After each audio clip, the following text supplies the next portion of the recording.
के मासूम बच्चों के सामने गैंग किया गया, इसकी असमत दरी की गई। लेकिन जुल्म की इंतहा ये है कि अभी तक रियासत मदीना के दावेदार ना ही मुजरिमों का सुराग लगा सके हैं और ना ही ये पता कर सके हैं कि आखिर कौन दरिंदे थे इसके पीछे।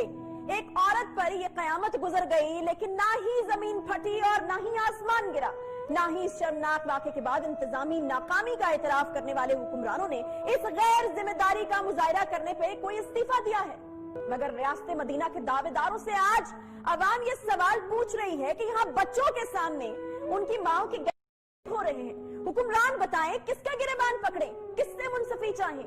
जुल्म की इंतहा तो ये है कि इस इंतजामी नाकामी पर शर्मिंदगी की बजाय जिसके साथ इतना बड़ा जुल्म हुआ, सीसीपीओ लाहौर जिनसी दहशतगर्दों की मजम्मत करने की बजाय इस मजलूम खातून को ही कसूरवार कहते रहे।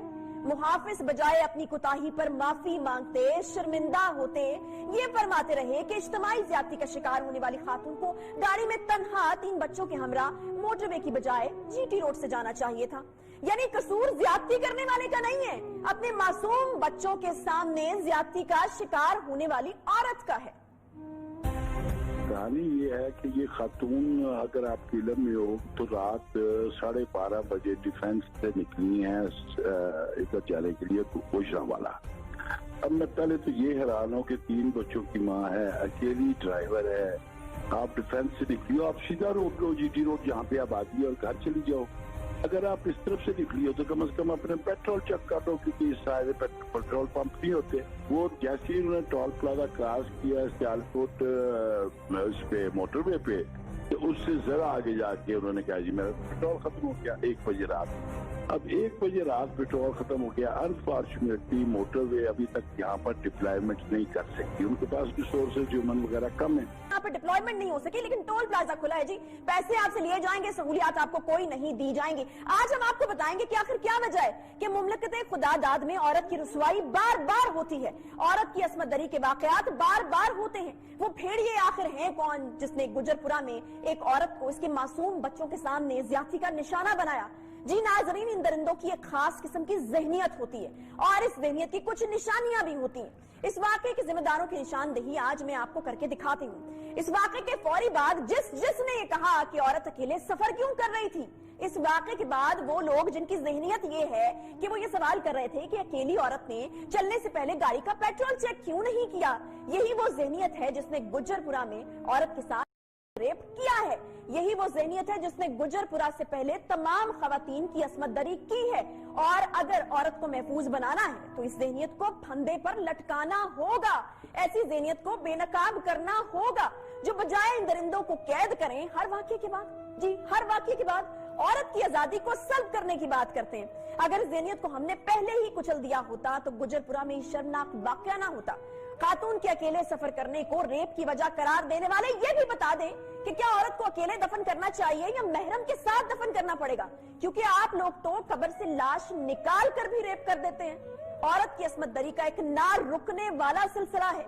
अभी चंद रोज पहले ही 3 सितंबर को रायगढ़ में 2 मुसल्लह डाकुओं ने गन पॉइंट पर शौहर को रस्सियों से बांधकर इसकी आंखों के सामने खातून को ज्यादती का निशाना बनाया।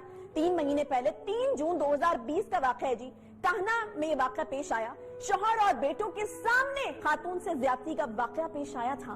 तो ये जो सोशल मीडिया पर इस वक्त लोग कह रहे हैं कि इतनी रात को औरत अकेली जो है वो किसी महरम के बगैर इस तरीके से सफर करेगी तो ये वाक़या तो पेश आएगा, तो वाक़यात तो महरमों के सामने भी पेश आते रहे हैं। 1 जुलाई को ही थाना गुजरपुरा की हदूद में 4 मुलजिमान ने मुबैना डकैती के दौरान क्लिनिक पर कंपाउंडर के तौर पर काम करने वाली 20 साला लड़की को भी रेप का निशाना बनाया था। ये सिर्फ लाहौर के वाकयात हैं, लेकिन पूरे मुल्क में बेशुमार वाकयात हैं जिनका जिक्र हम करने लगे हैं तो वक्त कम पड़ जाएगा यहाँ, और गुजरपुरा रेप का वाकया भी आखिरी नहीं होगा। अगर हमने इस ज़हनियत को नहीं पहचाना और इस ज़हनियत को फंदे पर नहीं लटकाया जो इस तरह के वाकयात के बाद औरत ही को कसूरवार ठहराते हैं, इन दरिंदों को सलाखों में जकड़ने की बजाय औरत की आजादी को ही निशाना बनाते हैं, 2 साल में जिस पुलिस के 5 सरबराह तब्दील कर दिए जाएं, इसका मोराल कैसा होगा ये भी सोचिए। जिस पुलिस में सीनियर जूनियर की अंदरूनी खींचातानी हो, जो फराइज की अंजामदही की बजाय एक दूसरे के खिलाफ साजिशों में मसरूफ हो, वो कैसे इस तरह की शर्मनाक वाकयात की रोकथाम कर सकते हैं। लेकिन अब तक इस वाकये की तहकीकात क्या हुई हैं, इस पर भी हम आपको यकीनन अपडेट देना चाहेंगे। बहुत ही अफसोसनाक वाकया, बहुत ही दिल दुखाने वाला वाकया, और एक जो बड़ा अलमिया है ना, वो इस वक्त ये है कि इस वाकये के बाद जो सफर कर रही है, इस वाकये का जो एक आउटकम है, या इस वाकये के बाद जो भुगतना पड़ा है, वो भी एक औरत को ही भुगतना पड़ा है। और तो कोई कहा जा रहा है कि आप घर के अंदर हैं, आप जरा एहतियात करें, आप थोड़ी रात हो जाए तो आप ना जाएं, बच्चों के साथ अकेले ट्रेवल ना करें, तो वो भी यानी हमें ही भुगतना पड़ेगा।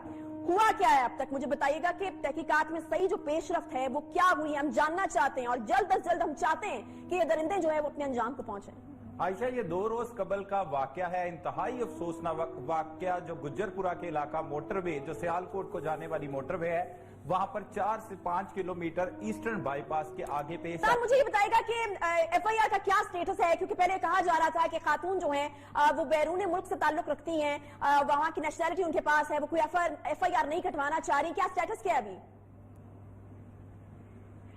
जाहिर है एफआईआर कौन कटवाए इस मुल्क में, जब सीसीपीओ जो शहर का मुहाफिज है वो ऐसा खौफनाक बयान दे दे, जब अभी जख्म गीले थे, जब अभी जख्म नरम थे, जब अभी जख्म की दर्द गई नहीं थी, तो अगर ऐसे बयान देंगे तो जाहिर है खवातीन कैसे सामने आना था उन्होंने।